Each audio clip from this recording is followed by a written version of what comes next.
everybody, and welcome back to another exciting episode of Indie Film Cafe Spotlight. I'm your host, Jonathan Moody, and I've got an well, we've got our co-host first. We got a good show for you, but we got my co-host, Paul Presenza, otherwise known as the Moo Cow Moo, everyone. and we've got a special guest here. Hi, I'm Madeline Sclichter.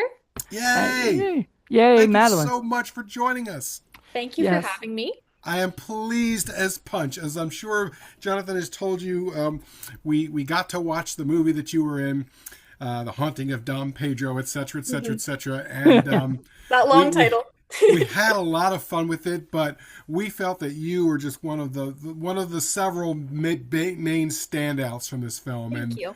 we were so pleased that you said okay to talking with us. Thank you so much.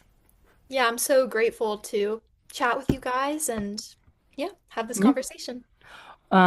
First off, yeah. So as Paul said, we found, I guess your team, the producers sent Paul a message through our website and everything, and I think it was a while ago too or something, It was and a bit ago.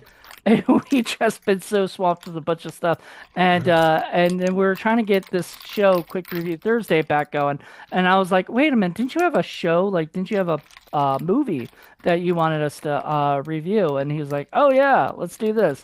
And so we did it. We finally sent it out to everybody, but we watched you on it, and we were like, I mean, you and I'm blanking on the name, but the other girl that was with you pretty Mhm. much the whole time. Yeah, that's her name's Rachel. You Rachel, guys were fantastic together. best Thank you. standouts in the movie. I don't know whether you guys knew each other before, but the chemistry that you guys demonstrated was just fabulous. It was just perfect.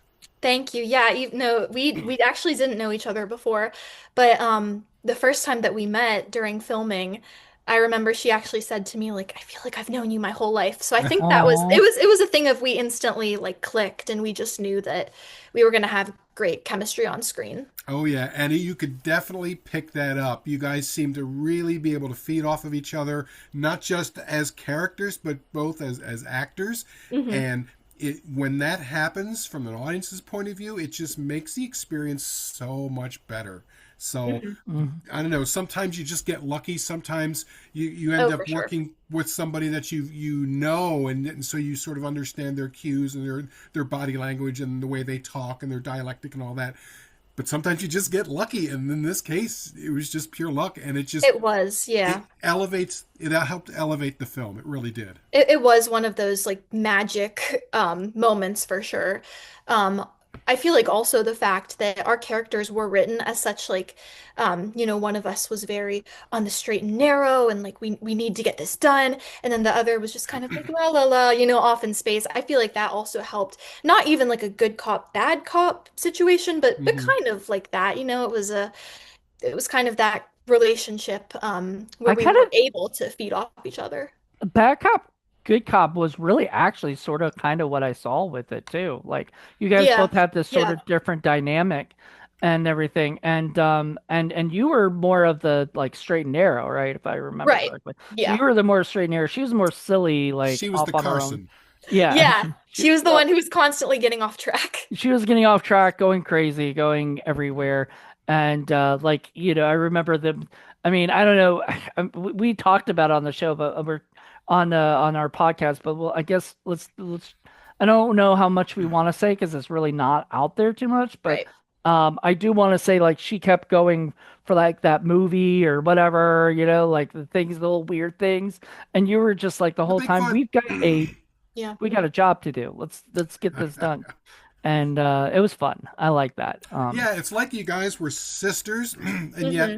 you guys also had your own parameters and your own personalities and your own sort of little things that made you guys different. But it Yeah, clicked. It really worked, and so definitely. it helped the movie so very much. In fact, I think I even made the comment. I'm like, I could watch these two guys doing anything. Yeah. The rest of the film, it's okay, it's great, but I could just watch these two. They could read soup cans, and I'd be happy. Weirdly, all the characters were interesting enough where you Hmm. wanted to see sort of even like the sensei character and all these random people, and things like that. Just like all these random people. And Yeah. Paul knows I usually kind of I don't usually like these kind of movies. I'm not gonna lie, but the way it was done was so entertaining that it like changed, like it kept my interest the whole time. Yeah, I feel like you were constantly just being exposed to new things and like new types of people and new locations. And it really did, it just kind of punched you in the face. You were just constantly going somewhere new, Yeah. meeting someone new, and these larger than life characters too, right? I mean, I think you guys even said on, your show something about how like the guest characters were some of the most interesting people in the film, like to just Mm. kind of like meet these new characters. And I completely agree with that. And I think that's actually what part of the purpose of the film was, to fall in love with some of the guest stars as well. Mm-hmm. No, that's a good point.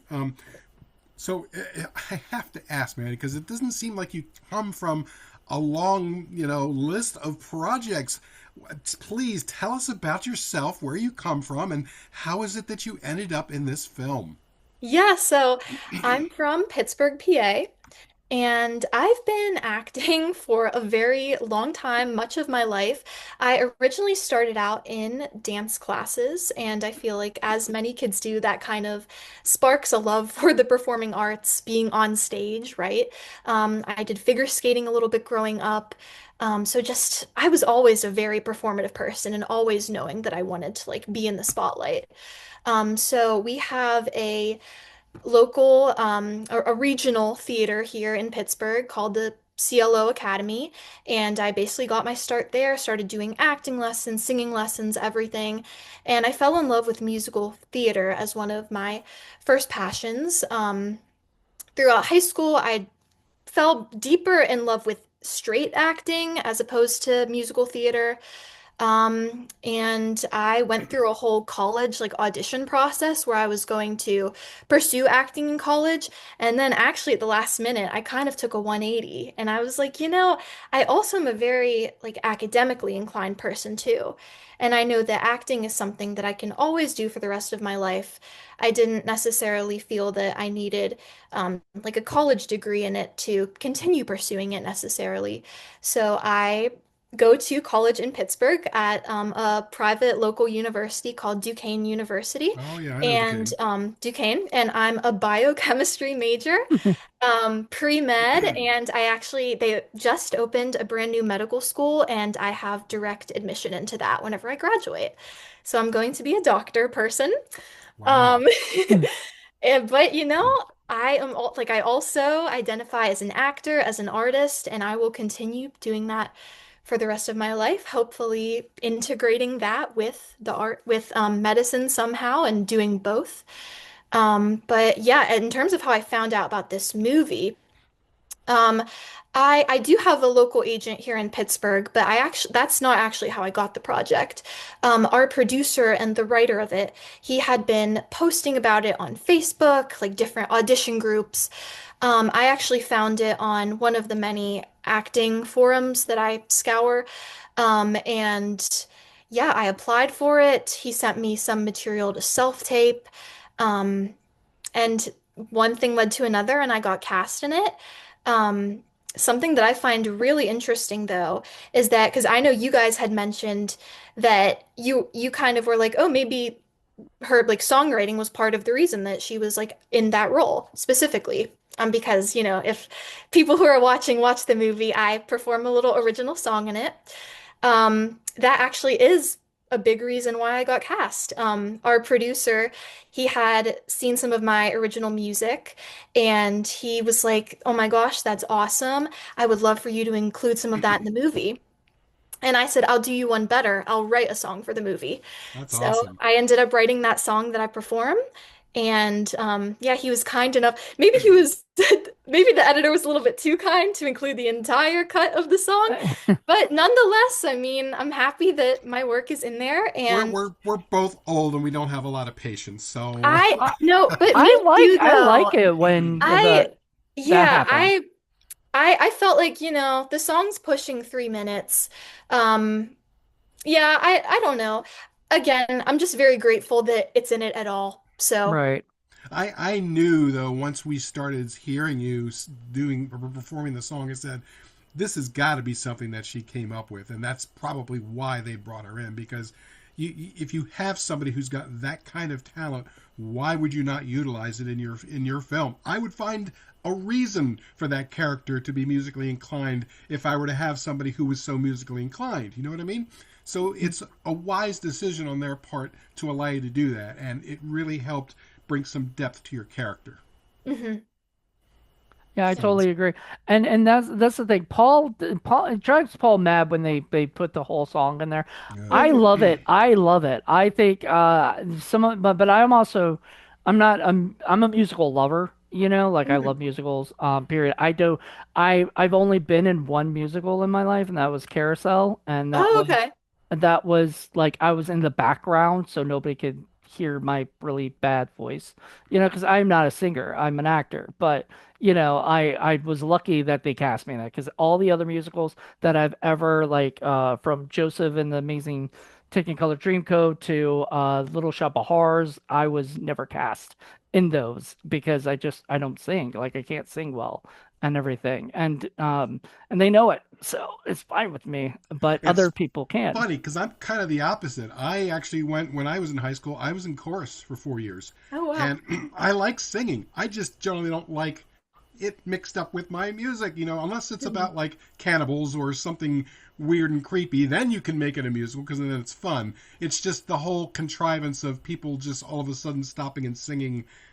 I can never get past that. But the thing that tends to grind movies to a halt is when they take an entire song and then Yeah. you go through it and then you do that multiple times. You only had to do that twice in this one, but I have been through other films where it just really takes the energy out of the film because the narrative has stopped and Hmm.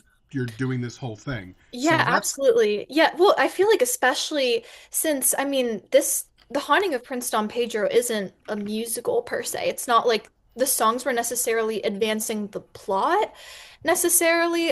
In some musicals, like the songs do advance the plot. Like that's literally the purpose is that mhm. like, they're expressing what they need to through song.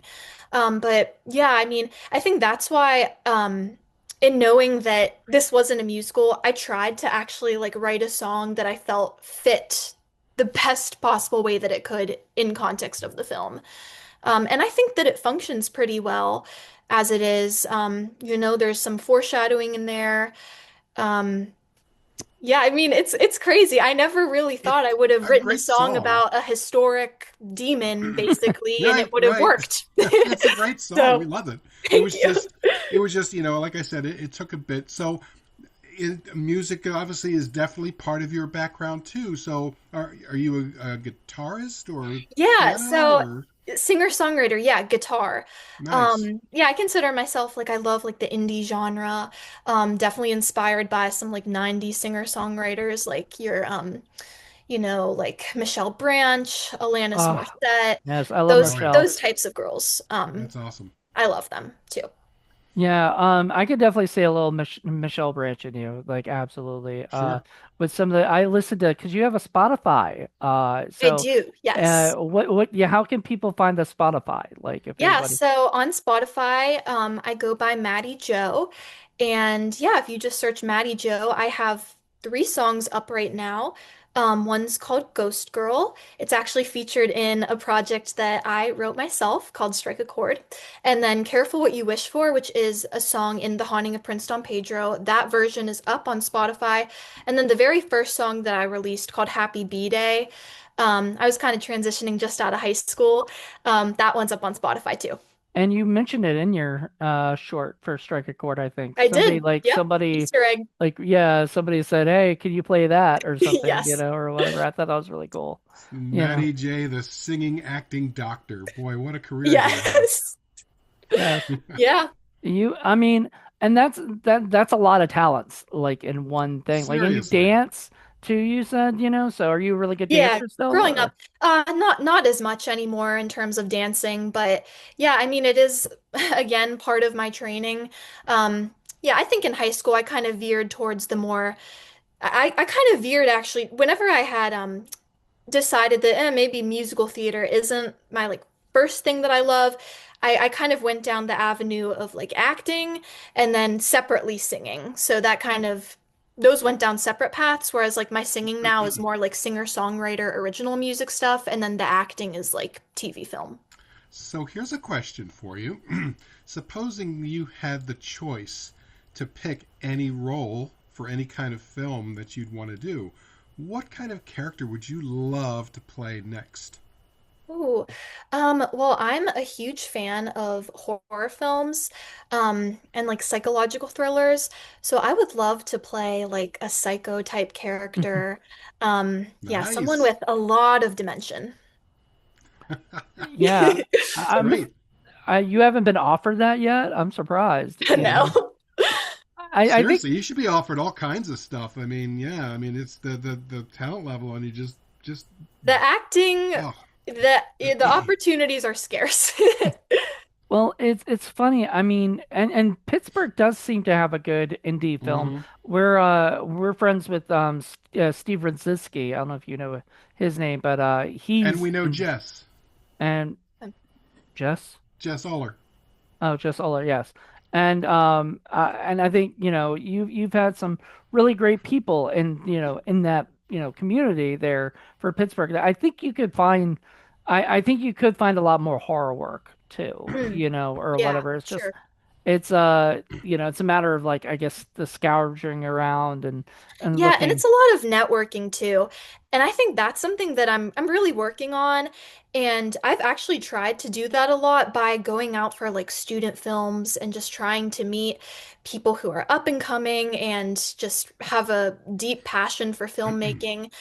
So that's something that I've actually done throughout my trajectory so far. I've done a lot of stuff at Point Park. Um, a film or two at Pitt.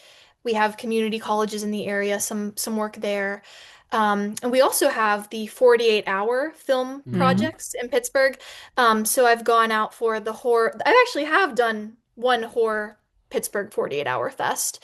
And I'm thinking of possibly doing it in the spring as well. Nice, nice, nice. Well, of course, we're always looking for fresh new talent as well, so we'll definitely keep you in mind for some stuff. But My in gosh, ad- yes. in addition to acting and singing and everything else, Yeah. what about some of the other aspects of filmmaking? Did you have any interest in, say, writing or Oh, directing or yes. Well, producing I Yeah. mean, you directed a besides the short. short film? Yeah. Yeah.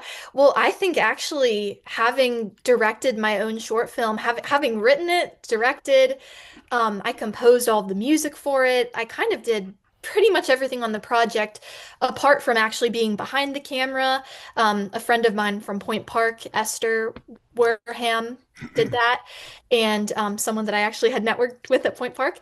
And but yeah, I really have a love for writing. So I Nice. would I would love to continue writing my own projects, being in them, writing music for them. So yeah, So, in addition to acting, you feel like you also have stories that you'd like to tell. yes, yes. Okay. That's Now, great. Is this stuff that comes from sort of like your background, your childhood, your imagination, or just things that interest you? Um, Probably like my childhood and my imagination.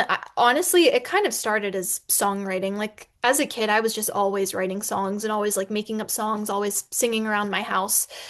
So I think it's as I've gotten more into acting, it's kind of translated into a passion for writing words, not necessarily set to music, but I just love writing in general. Anything creative. I mean, your short film Strike a Chord. I mean, that felt a little personal. I don't know if that's how you were trying to go with it, but like, considering you are a singer-songwriter and the movie was about you being a singer-songwriter, Right. was it very personal to you? It was a very personal, like, passion project for me. And there were a lot of similarities between me and the main character that I played. And some differences too, because in a way, I also wanted to make a commentary about some other things that I'm passionate about, like mental health and, with AI, kind of the emerging use of AI in the arts at this point. So I just brought in a lot of different things all into this one film. But yeah, I mean, I've grown up with social media and how that has like so negatively impacted my mental health. So I really wanted to make a film. I feel like that's kind of at the core of the film is social media and mental health. Yeah, I get the feeling social media has negatively affected most people's Yeah. mental health at this point. With regards to acting, and in particular for Dom Pedro, can you talk a little bit about your technique with regards to how you got into your character, how you climb into the skin of that character, and when you know it's time to climb out and be Madeline again, Mm, and what the difference is? yeah. I think that I really enjoy kind of building characters from the ground up and kind of just like creating all these facts about them. And even for my character in Dom Pedro, Caden, I had figured out like, oh, what's her favorite color? What's her favorite ice cream flavor? Just like all of these random like factoids about her. So that's kind of how I build a character. And then as for putting yourself in a character's shoes, then once you do build that character for the ground up and you have a really like established person that you've created, then it's pretty easy to like flip the switch on and off. But I don't think that acting as Caden, I'm not sure that she was necessarily super different from me as a person either, because our producer actually, something fascinating about the whole process was that he kind of built the characters around us as people. We didn't necessarily audition for this, and he was like fitting us into characters. He was grouping together a bunch of different artists who he could then use their strong suits and use their personalities to create characters. So I do think that my character in Dom Pedro was very similar to me in a lot of ways, and I consider myself a very like rational person in real life as my character is. Um, so it wasn't super different from me. So was the director the one who cast you, or do they have a separate casting director? So our producer and writer, Joe Fishel, he's the one who also casted the film. Did a great job, because one of the things I mentioned in the review, and I don't know if you remember this, but I said that the acting throughout I thought was excellent, and it seemed to Mhm. me that they did an excellent job of picking the actors and putting them into the parts and building the characters around them. It all felt very natural. It didn't feel like you were watching a performance. Everything felt true. And Right. that was a big plus. And it's not just a big plus for you guys, it's a big plus for the director, because I can't tell you how many times I've seen problems with films where it's not really the actor's fault, but it's the director, because they either just didn't capture the best take, or they didn't do alternative takes, or there was some reason that they didn't get the best out of Right. those actors. But it just felt like every scene, everybody who was in there, that was like their A game. It was really, really well done. Yeah, for sure. Everyone definitely brought their authenticity to it. And it was all around, I just think it was a cast of very strong actors as well. And I think that, yeah, it was a really great project to work on. I'm so happy that I got the opportunity to do it. And I learned so much too, because, our writer, producer, Joe Fishel, like, not only did he give me the opportunity to write an original song and perform it in the movie, but I also actually was part of the casting team as well for some of the featured extras, Oh, that's great. and locations too. Like in the classroom scenes, the guy that sits behind me and the girl that sits behind him, I actually brought both of those folks into the project. They're two of my close friends, and the actor that sits behind me, he actually was featured in Strike a Chord. He's my best friend, Gianni Del Mastro. But it was really cool to have that kind of opportunity. And then as far as locations went, um, I mentioned dancing as I was growing up. The dance studio was actually the dojo in the movie. Oh, That okay. was like the dance Oh studio I was wow. dancing in. And then the scene wherever I was like reading a book. It was like almost like an antique shop. That's I've also grown up uh volunteering for Habitat for Humanity, like performing, doing little like concerts for Why am I them. not surprised? So yeah, part of my performative side. But so that was actually a Habitat for Humanity restore location that we filmed in. Nice. We've got those here in Virginia as well, so Oh, we cool. Yeah. yeah, we love them. Actually, run right next to my house, so it's a nice little place. That's great, and I'm very glad that that Joel Fisher, sort of approaches his film that way. Unlike Jonathan, Yeah. I've never directed a film yet. I'm hopefully to do that, but I have been a photographer for a long, long time, and I have always found that doing it through a collaborative effort with your model is far better than to just treat them like a prop and say, just go stand there, just go stand there, just go do this, and then that's it. I like to have back and forth. I like to have my models or the people I work with turn it into sort of a co-creation because that's what it really is. You know what I Yes, mean? it was completely a collaboration. That's And great. even before we started filming and got on set, he would send us just like copies of the script and just kind of double check with us like do you feel like this would sound like authentic if you had to say this? And we would just kind of go through that collaboration with him, making sure that everything whenever we got to set was going to be great. Mm, Okay. definitely. I do want to ask real quick because I mean, I know this is random, but the was the record producer on Strike a Chord Yes. had your same last name? Was he related to you at Yeah, all? that's my dad. Oh, Okay, I was Yeah, just checking. I didn't want who to is say not an that. actor. It was his acting debut. He did a Um, great hey, job for his acting I'm debut. sure he'd appreciate that so much. But yeah, in Strike a Chord, and Paul, whenever you get around to watching it, like you'll understand a bit more. But it was a very like intimate project for me, and I wanted to just kind of make it a very like close collaboration of people that I trust. So like, the person who played my best friend in it, that's my best friend in real life. The antagonist of it was my dad, basically. He didn't play my dad in the movie, but I wanted someone who I could trust to play that role. The other like lead female actress, she was someone I grew up performing with, so I knew that she would be great. And then the cinematographer was a close friend of mine from Point Park. Nice. that's really That cool. that's so cool that you were able to do Dom Pedro and some other projects and then take the experience you learned from Mhm. there and go and make your own project and probably like pluck, okay. I mean, do you ever do that? Do when you go on a project, do you go, I would love to maybe work with them someday on a project and these people over here on something else? Like, do you ever think like that or is it just, Oh, you know, yeah. yeah. Yeah, absolutely.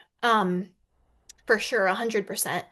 Um, Yeah, and I think that, like you said, Dom Pedro really was kind of that like jumping off point for me to be like, okay, I got all of these experiences on this set. I kind of want to go off and try to make my own project now and just push myself to the limits and see if I can really do it. And I mean, the time frame that I gave myself to do it too, I only had like a summer that I gave myself to do it. I was actually filming at my university, so I needed it to be pretty much empty. So I had until like the end of July, early August before people were going to start being on campus and like it was going to be too crowded to film at all. So yeah, there were time constraints. I like secured all the filming locations on the short film. And that was kind of a tricky process too, to do all the Oh yeah. logistics, schedule, work with everyone's schedules, all of the actors and my cinematographer and everything. But it was such a rewarding process, and it ended up being about over a 20-minute film. Next, if I ever make another film, which I think I will, it'll probably be a lot shorter. Because I'll tell you, a 20-minute film was very hard to Well, make. I actually thought like when I finished watching it, I said this could be a feature film, like the Yeah. idea, like it a lot of times we watch features and we're like we wish this was a short. It felt like the exact opposite where I kind of wished it was a feature because Mm, like there was so it felt like you crammed so much I in that did. 20 minutes and that I Yeah. felt like could have been, it could have been expanded on and given the the You're idea of making me want to see this more and more. yeah, the two people competing each other. It could have been like stretched out a little bit Oh, more too. absolutely. I Yep. loved it. I just had a fun time. And Thank you. and I don't say that about a lot of shorts. Paul knows this. Like Oh yeah, I if one thing you've noticed about us is we are pretty blunt and we are pretty honest. If Yeah. we don't particularly care for something, we come out and say it. Now we don't just say it out of thin air. We back it up with what we think are the good reasons why. But if we like someone, we also will be very blunt about it and why. Um, so yeah, I like to think that you guys at least got some honesty out of our reviews for that. But just to get back to Don Pedro real quick, can you give me an idea of what it was like as far as like a shooting day? Did you guys do a lot of rehearsal? Was it something like you were on set for like 12 hours, or did you guys sort of do it maybe a chunk at a time over a bunch of weekends, or what was it Yeah, like? we they definitely did their best to work around our schedules. So we did a lot of weekend shooting, but yeah, we basically tackled like a scene or two per day. I honestly think that it was typically one scene per day. Um, and it definitely wasn't more than 8 hours at a time. Hmm. So yeah, we just had a lot of time to kind of work through it, and we didn't necessarily like rehearse prior to showing up to set. When we got on set, got in makeup, everything, figured out our costumes, then we would kind of like sit around and like rehearse, just make sure everything was feeling good, all the lines were coming out authentically, and then it seemed as if things for the most part typically were like in a short amount of time. So then we would just kind of roll with it and get going. Okay, that's great. Was there much ad libbing, or was everything straight from script? Um, I think that it was mainly straight from the script. In terms of ad-libbing, I think the only ad-libbing there really was might have been from some of like the guest characters if they had any like ideas to bring in, but yeah, in terms of what you saw with like the core group of us, it mainly was what was written in the script. Yeah, it felt like it was just well written, Hmm. and stuff. Mhm. So, which is good. But sometimes well written could also seem like it could be ad-libbed. You never know Oh on yeah. everything. So, and that was great. I thought you guys did a great job. I mean, as he was saying, like, so there was no rehearsal, so you guys just went right into it. Yeah, I mean, we rehearsed like we ran the scene, I guess is the best way to put it, maybe like 5 times all together with our director and our producer kind of overseeing it as well. And then yeah, we would just kind of shoot it and just go with that because I feel like sometimes like the more rehearsal you do can actually have a negative impact if you start getting into like a robotic motion as you're doing the scene, you Yeah, know? especially when So they get caught up in things like blocking, excuse me, and right. things like that. Right. Yeah. So I think that kind of bringing our just kind of like going into it in the moment was the best way to approach it. Well, it's funny because Paul and I have like we're really big fans of like people like Alfred Hitchcock or Paul's really into Stanley Kubrick and directors like that, and a lot of them would do take after take after Mm. take, all the way till like the person is basically is just like can't do it Yeah. anymore Like almost, fried. fried, and then they say that's when they get like the best performances. And I think that's I would never do that personally, even with having it being digital, where you can't you're not wasting film like Stanley Kubrick or those guys were wasting a lot of film getting shot after shot. But like for me, it also makes the actors angry, and upset at the director, and I feel like it doesn't give a very good working relationship. And I'd rather work well with my actors than to, to piss them Yeah. off. Yeah, I think in Kubrick's defense, one of the reasons he would do that is because he said a lot of times actors would come with preconceived notions about scenes and about their characters, which was fine, but there were times when he wanted to have the actors push past that. And that was by having them do take after take after take, where they've done every way that they thought that they could do it, and then they're in a box, and then they've got to figure out some other kind of way, and then they end up doing something that never really occurred to them before, sometimes out of sheer just desperation, and it turns out those are the ones that end up being the best takes. It doesn't Right. always happen, and you've got to be able to be able to do that with somebody who understands that. You can't just throw somebody in there and expect them to understand that's how you work. You have to be clear in your communication about that. But you know, sometimes that really does get the best out of a particular actor. They just need to know that going into it, or else that could just be a horrible experience. Hmm. Yeah, I agree. And I think on Dom Pedro, we honestly just like made the best use of our time. And I feel like if we felt good about it, sometimes we would do things in like 3 or 4 takes and then just kind of be like, okay, that was solid. Let's move on to someone else's, shot of them. And I think that how we always would start it was we would start with like a wider shot or like a master shot, and then we would zoom in on people's close-ups like later on. And I feel like that gave you some time to just kind of like get the feel for it, get it down a bit more, and then it was time for your close-up. I think that's just kind of a common way that Mm.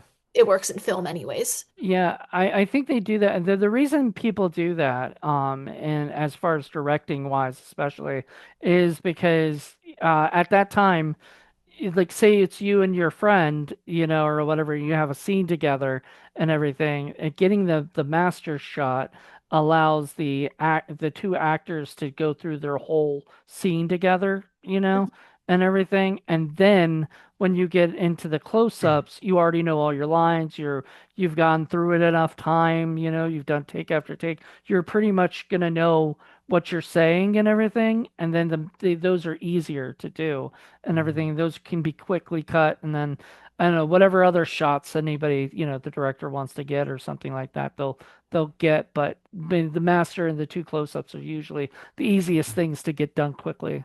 In my And Yeah. opinion. of course, from the actor's point of view, it's always easy because when the director will tell you when they've done a take that they really, really like, or they'll tell you one, to just continue to go. But since that you've been a director too now, I Mm. have to ask, from your perspective, how do you know when a take has been given that you are happy with? Is it just a feeling, or Yeah, honestly, for me, it really is just a feeling. I know that sounds kind of abstract, but I'm kind of in a unique position because as you'll see in Strike a Chord, most of it really, like my character was in every single scene. So I was never directing from behind the camera. I was always in the scene and also trying to direct simultaneously. So I think I kind of really approached it from an actor's mindset. And like if everyone felt good or like we did, our best work in that scene, then I think it was time to just kind of call it and move on to the next shot. That's great. And I think it's also different because it's your material. So Mm. all Mhm. this whole story is already inside your head. It Yeah. would be, I would think, very different if it was somebody else's story, somebody else's writing, somebody else's material that you then had to sort of reinterpret in a Hmm. way. You know what I mean? Yeah. Did directing strike a chord with you? Do you want to like do more with it? Yeah. No, I would absolutely love to continue filmmaking. Um, as I said, probably just a shorter project next time. Um, because that way too, I can put a lot more like thought into it. As I said, I get the time frame I gave myself for Strike a Chord was very quick, and being over a 20-minute film, and being that I was constantly rewriting it on the fly, I think that I could have, solidified some more things. So I am open to filmmaking for sure in the future.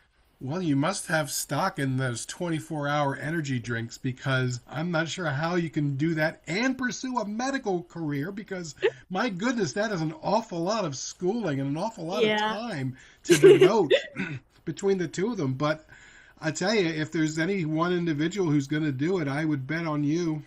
Yeah, no, wholeheartedly I am going to do it. And people always ask me, they're like, "Oh, so like, okay, so you're like choosing medicine. You're choosing to be a doctor. And like the whole thing is that's not necessarily the case. Like I am still going to like pursue acting and songwriting, and I want to do that just as much. And like I want to have a presence in that just as much as I do in medicine.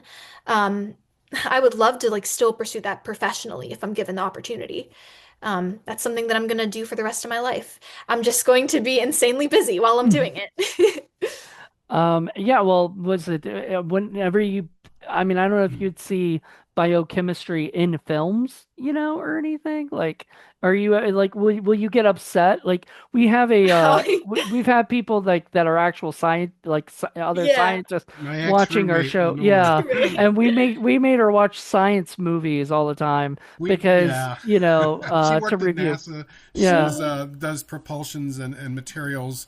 So we would get her. I would purposely make her watch these terrible sci-fi movies just so we could get her take on how bad Point the out all of science the was. errors, right? You're right. Yeah. Would you, I mean, would that be you if you watched something with your stuff in there? You'd be like, oh my God, that's so wrong. They got that wrong, On you it, know? probably at this point, like I never really got into Grey's Anatomy, but I mean, whenever I'm actually like going through med school, it might be worthwhile to like watch something like that and just kind of like, pinpoint the differences between what's happening on that show versus what I'm learning. So I'm not quite at that point yet. But yeah, that'll be interesting to do. Something that I've also like considered, in terms of writing, filmmaking is I've thought to myself, like maybe with the expertise that I acquire in med school, I could, write something medical related. Yeah, like a Absolutely. pilot for a TV. I Yeah. mean, Or do you know how many, body horror. but, That's like a Yeah. big thing, a big genre. but Mhm. you know how many TV shows like have hospitals like ER and Oh my gosh, Chicago so Hope, many. Yeah. everything. Yeah, so I mean, Uh, you'd be good at that. I was thinking, since especially if you like horror films, there's that virus that gets into ants and it sort of like mushrooms out of their heads and it sort Oh, of turns them into zombie ants. I don't know if you're familiar with that, but maybe you could come up with a script where that sort yeah. of Whoa. Uh-oh. What just happened? So cool. Yeah. Sorry, I lost you guys for like 2 seconds, so I don't We know were, what we were happened. talking about zombie ants. I heard mushroom that. zombie ants. Yes. I heard that and then it just froze for whatever reason. It said my internet is unstable. So I'm like, great, thanks. Yeah, it's kind of weird. I come from a very sciencey background myself. I'm actually an archaeologist when I'm not doing this. Cool. So I always kind of approach films that way. But at the same time, I love, the classic mystical horror kind of things. Your vampires and your witches and all that kind of stuff. Even though there's no scientific Well, reason yeah. for them, but I love when movies can thread the needle where it's a scary, kind of mythical kind of film, but also makes sense. But You know also what I is mean? accurate. Yeah, in Right. a way. Right. Because that reality, when it's more grounded in reality, that just makes the horror even stronger. Because then it's like you're leaving the theater and you're like looking around, Yes. like, hey, this could actually happen. That's a really good point. Yeah, I was just talking about this with someone the other day of how because I'm watching Stranger Things right now, and my sister was like, why haven't you ever been scared of like the Demogorgons? And I'm like, because it doesn't feel like it could be real. But what really strikes a chord with me is whenever I watch something and I'm like, oh my gosh, like that could totally be real. That freaks the heck out of me. Hmm. Well, but Um, that's the one thing Paul says he hates too, is like because we get enough of that in real life sometimes. We don't really want to see that, Well, a lot of that. it depends. I don't mind it when you're talking about, like I said, mythical things. What I don't like are things like, people who are just killing other people. When you start to get yeah, into like torture porn, and I, yeah, I I don't don't like want to that see either. that. There's enough of that in real life that we don't need to sit through that in the theater, in my opinion. Yeah. I mean, it's fair enough if you love that, that's fine. It's just not my cup of tea. Yeah, what were you saying? I'm sorry, I think I cut you off by accident, Maddie. Oh no, no, I finished my train of thought. Yeah. Okay, I was just making sure I don't want to leave the train, My train of still thought is going. still boarding at the station. I know. But anyway, like, yeah, I mean, when you look at all the different horror stuff, it's one thing where it's, like potentially real to you, or something that could actually happen, as opposed to vampires and things like that, where they're obviously Sasquatch. You're not really. I'm hoping you don't run into a real Sasquatch someday. Probably not in But Pittsburgh. Probably not. I don't know what like where's the Mothman? Is that in Ohio or something? That's West Virginia. I Oh, think West I Virginia. think in Pittsburgh, I do think it's Bigfoot. Bigfoot? There's a Yeah. Bigfoot in Pittsburgh? I do think that like at least that's the the urban legend or whatever is that Bigfoot exists. And I Pit, guess Pittsburgh, yeah, I guess in the Pittsburgh, Bigfoot. woods. I mean, I am not a believer of Bigfoot. But yeah, there's a presence for that, and there are people who definitely do believe in that, and it doesn't make it any less valid if they do. What about Big Elbow? People are never terrified of that. Yeah.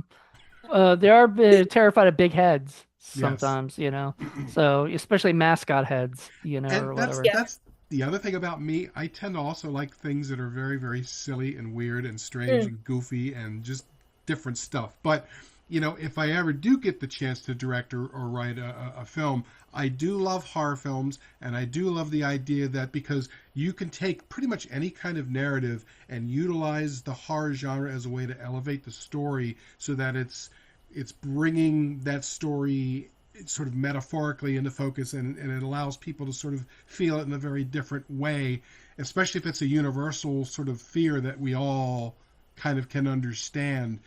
I think it just makes the story even stronger when you Hmm. can do that. Yeah, I completely agree.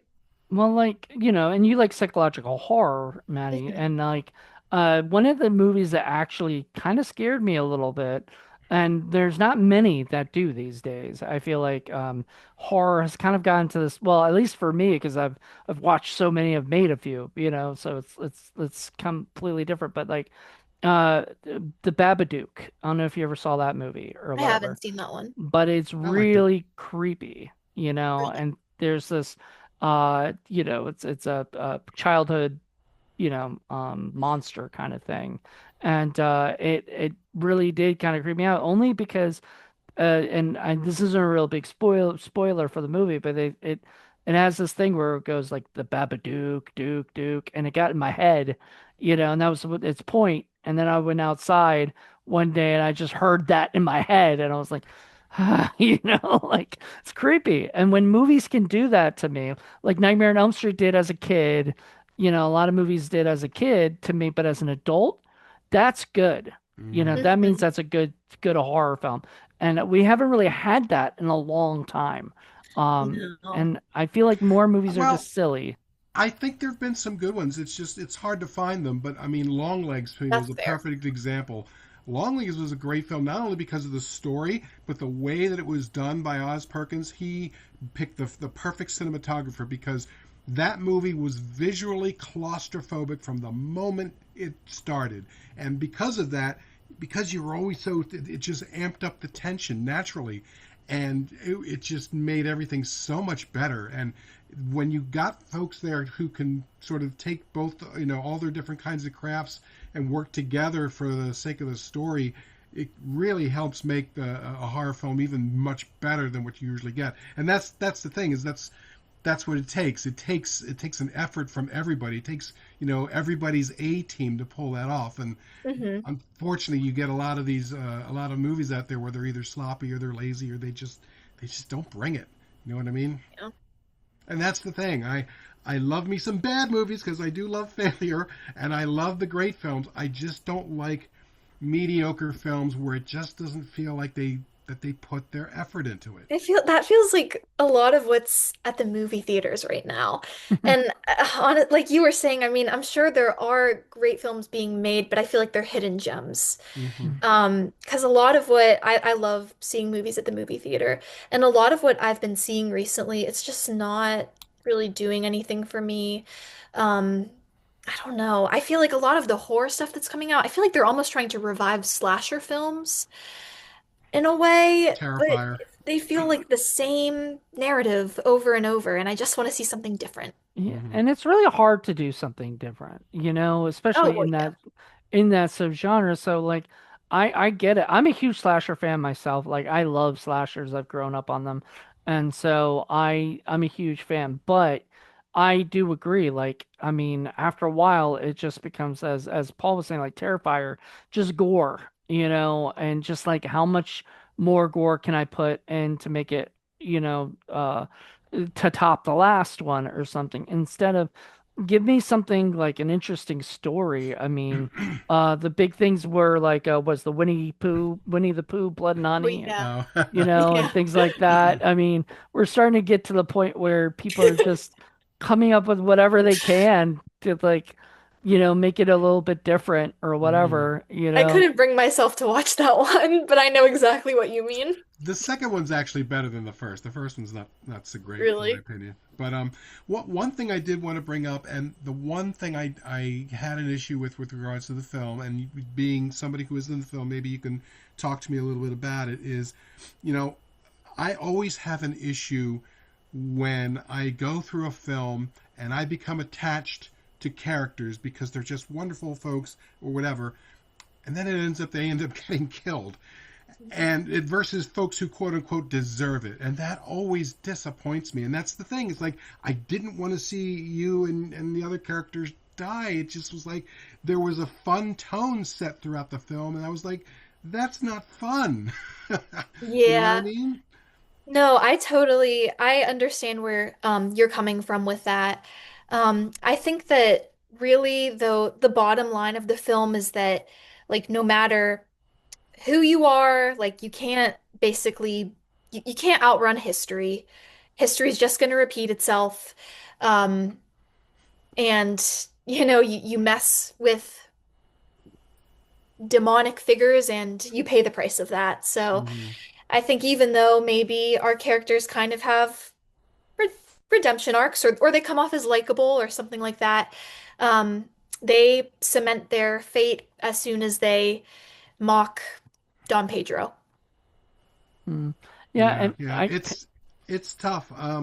Because if you look at a movie, say, and you're probably too young to know this one, but Portrait of a Serial Killer, it's one of the grimmest things you'll ever see, because the fact is that it didn't matter to him whether you deserved it or not. You were just going to Right. die, no matter how good of a person, no matter how good you were to him. It didn't matter, and that was so tough to sit through. It was really, really, well, really hard. I mean, and Paul, you gotta understand, like, there's a lot of villains, period, there's villains in real life right now, like there's gonna be some serial killer who's gonna go and kill somebody who, was liked by somebody else, and it's just gonna happen. Oh, And I know, so, but usually that there's some kind of justification in their mind as to why someone well, deserves it. Usually, they don't just randomly kill they folks were for mocked by Dom reasons. Pedro.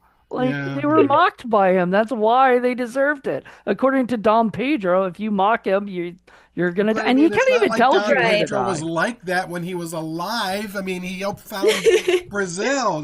I know. Yeah, he Why was was a he a psycho hero. ghost? Uh, he Because had crotchety in old people age. don't take him seriously. And honestly, another thing is a lot of these characters, their own stupidity kind of does contribute to their downfall in a way, too. Right. Boosted on So their own there is a petard. lot that could have been circumvented on behalf of the characters themselves. They put themselves into some of these situations. So yeah, I don't know. It's interesting to think about, but I mean, I guess I'm happy that you thought we did something right if we played our characters likable enough for you guys to care. I was hoping that the Bigfoot was going to come out, and Don Pedro and the Bigfoot were going to wrestle, and that's how it was going to end. Oh, Well, that would have been great. well, I always tell Paul this other thing too, which is that most actors, especially women actors, love to be killed in films and everything. And you are denying them that when you're saying, "Well, I don't want any cute girls to be killed in movies," it's going to it that they want to die in those films because it gives them the chance. It gives people a chance to see what it would be like if they were dead, Yeah, I and get it. everything. It's just, there's a very fine line for me about being entertained versus having my heart broken. Okay, Yeah. so Pan's Labyrinth is one of my favorite films. It is a fantastic, perfect film, but it breaks my heart every time I watch it, and it's very difficult for me to sit through. I don't know if you've ever seen that movie, Madeline, but you need to see it. It's Which one amazing. was it? Pan's Labyrinth. Oh, yeah. I still haven't seen that movie, and Oh my God, it's heartbreaking. It's yeah, great, but my goodness, it's such a difficult sit through, and I can only watch it once in a great while because of that. you So know, I don't know. Maybe I'm I just soft. I mean that's the thing. That's a part of your, your psyche. But like for me as a director, I know that. Like I know how exciting it is, especially as an actor. It's exciting to see yourself die. And so other actors are excited when they get the chance to be killed in a movie. And as a writer, you have to choose, like, there has to be equal opportunity for I everybody to be forget killed. who it was. I don't know. There was a director. It's the guy that works with Woody Allen every now and again. I forget his name, but he said something about how every actor has a death wish, and that's what they're getting a chance to live through. Is that they when they get to be a character that dies, is that they get to experience that, which I Mhm. thought was very very interesting. I hadn't really thought about that before. Yeah. So yeah, so that this has been amazing, by the way, so far. Like you've given us so much insight into your world and your life and I to the knew it. stuff. This is why I was like, Moody, we have to get her on the show. I know, and I knew you would. So especially after seeing you perform in that, and then seeing you perform in your own short, which is tough. I've acted and directed my own stuff. I know how tough it is because Yeah. you have to get into that character Mhm. while you're directing, and it's That tough. was that was probably the most difficult part of making my short film was trying to act and also direct, and also think about the writing too, and if it was sounding like authentic as it was coming out. Because I felt that, kind of the thing that, in my opinion, I'm very hard on myself. But the thing that I was probably like, I guess the least proud of in making the film was like, kind of how some of like my acting in my short film, you know, was portrayed on screen. But I felt like I could have been a little bit stronger of an actor in my own film. But you have to make compromises for also trying to direct the other people in the scene as well, Mhm. also, thinking about everything yourself. So thinking about the camera angles too, like my cinematographer, that was a very collaborative thing where she was constantly just making sure that I was getting what I wanted in terms of the shots. And like, is this okay? Like, do you like how this is set up? Like I would hit my mark and then I would like run behind the camera to like see what the shot looked like with other people in it and then go back in I front was of the going to camera. ask if you had to go back often and check to see Yeah. what it looked like because you're not there seeing it. You're being it, so you don't have the Yes. advantage of seeing it unfold. Right. Yeah, it was difficult, but like I said earlier, like it really was a rewarding process, and I'm so happy that I just challenged myself to do it. That's So, wonderful.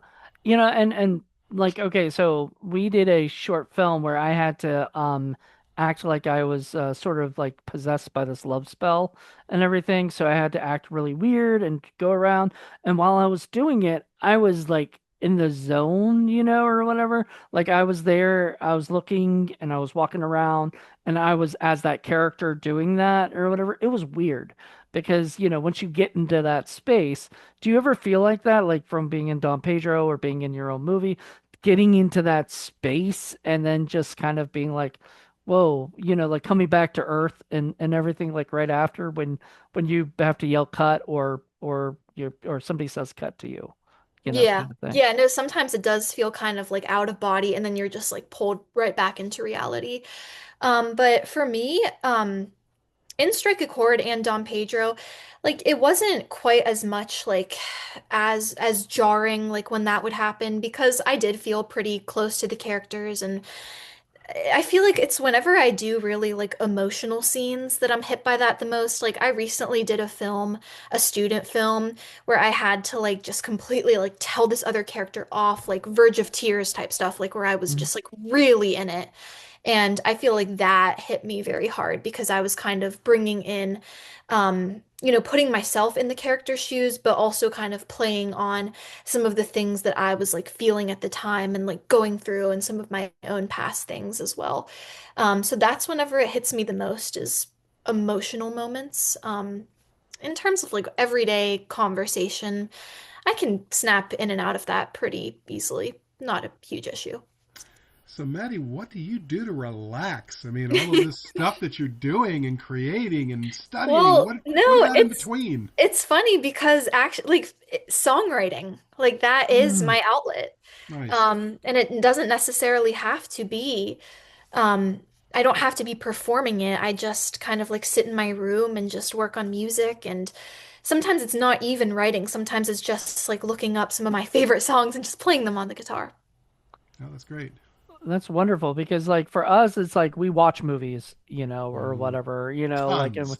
yeah, and even when Paul's not we're not reviewing something, Paul might be watching something that later, he'll want to do for like one of our shows or something for fun for Forgotten himself. horror classics. We Yeah. do some really good old forgotten movies or movies that flew under the radar. So if you ever get a chance, look it up. You might Yeah. find a couple good movies you like. Yeah, Yes. and that's the wonderful thing is we got that. That's the podcast is kind of our outlet. So we totally get that. Songwriting was never my thing. I'm not very good at it. I just I like songwriting, but I'm not musically inclined. But I do love songwriters. Like I just got more into country a little bit recently. Okay. A friend of mine is actually a former, well, he's a friend, but we have a childhood friend of mine, is a big time country musician. He kind of got me into like looking into his Caden Smith. I don't know if you heard that Yeah, I've name. heard of him. Yeah, and so he is, he's from Virginia and stuff, and so he does all these things. And I started getting into country music. I realized it's really like what they do, especially social media and stuff, and how they're able to get all singers are able to utilize social media. So my big question is, do because you also mentioned social media stuff inside your movie and everything. Is that a big part of your life? You doing that, using your songwriting stuff to get to get some attention and some Yeah, love? no, I'm always trying to promote myself in that way for sure. Yeah, especially on TikTok. I love sharing my original music. I love sharing covers, but I also like kind of, using some of my skills to help other people as well. Like I make some videos where I like teach people how to play songs, teach people like basic chords on the guitar. So that's kind of what I've been working on. Um, but yeah, I really like with the very little amount of time I have, sometimes it's hard to find moments to record content, but in any spare time that I have, I try to do that and try to put it up and keep putting myself out there because really it kind of is sad, but like that is the way that people are getting noticed nowadays is like through social media, and that's how people are gaining traction and getting people to follow them and take a listen to their music and watch the projects that they're in.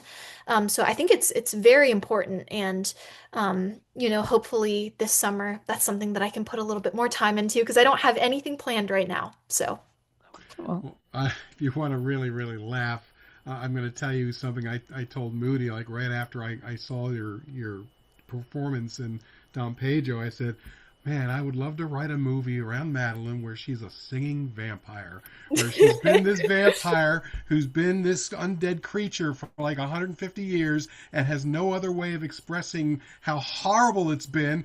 But she picks up a guitar, learns how to play, and then I'll writes be these there. songs. Let me know. Nobody has ever I'll done be that. there.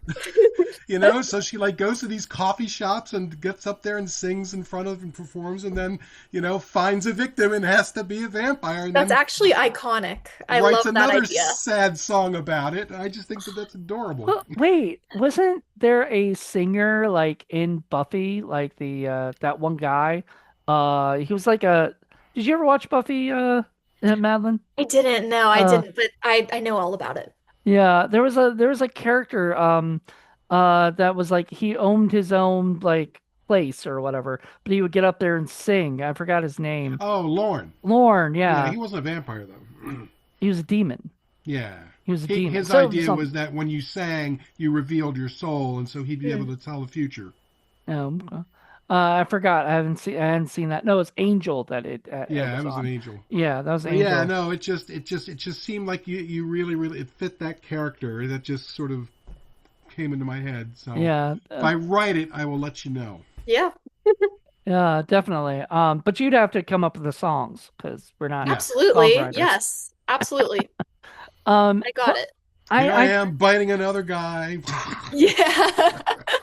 I feel bad, but I gotta live. You know. yeah. Anyway, I just want to say thank you. We're kind of out of time, but Yeah, thank you. I feel like we could talk to you forever. I Um, know. It's This has and awesome. been so much fun. I thank you. We Maybe you really come back appreciate it. again. Maybe we can talk to you again after your next Love, project. love to. Or maybe you can help us review a movie sometime. Oh, My that'd be great. know, gosh. you know. Yes, I would love Uh, that. a lot of people are afraid to like review movies just as actors, just because, Oh, I'm not. Okay, I'm good, s good. everything I watch, I am so critical of it. I feel kind of bad sometimes. Or, I've never really had a chance to do Forgotten Horror Classics over Zoom. That might be a thing too if you're interested in something like Yes, I that. would love that because like as I said, I love horror films. So, yeah, let me know. Perfect. Um, but yeah, so thank you so much. How can people reach you? Yeah, so I am on social media, at Maddie Joe Sings, Instagram, TikTok, and then actually like for my original film that I made, I have a social media for that too. It's called Strike a Chord Film, and that's also on Instagram and TikTok.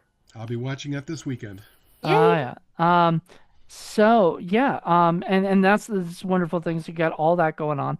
Do you have any upcoming shows or anything? Any Nothing, like no film projects on the horizon, but I have actually like an idea for a concept album that I want to put out Nice. with original music. So I have that. I'm gonna start working on that. I have a microphone. I'm gonna be recording that and putting that out there hopefully in the new year.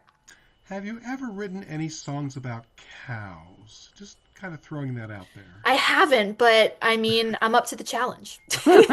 Just wondering, just wondering. Well, that's wonderful, and thank you for Thank you. all that because you've got so much stuff going on for you, and I'm glad that you're able to go and make this stuff, and you're able like today musicians are able to do stuff that they couldn't do 20 or 30 years ago. They could not record at their own house, Yeah.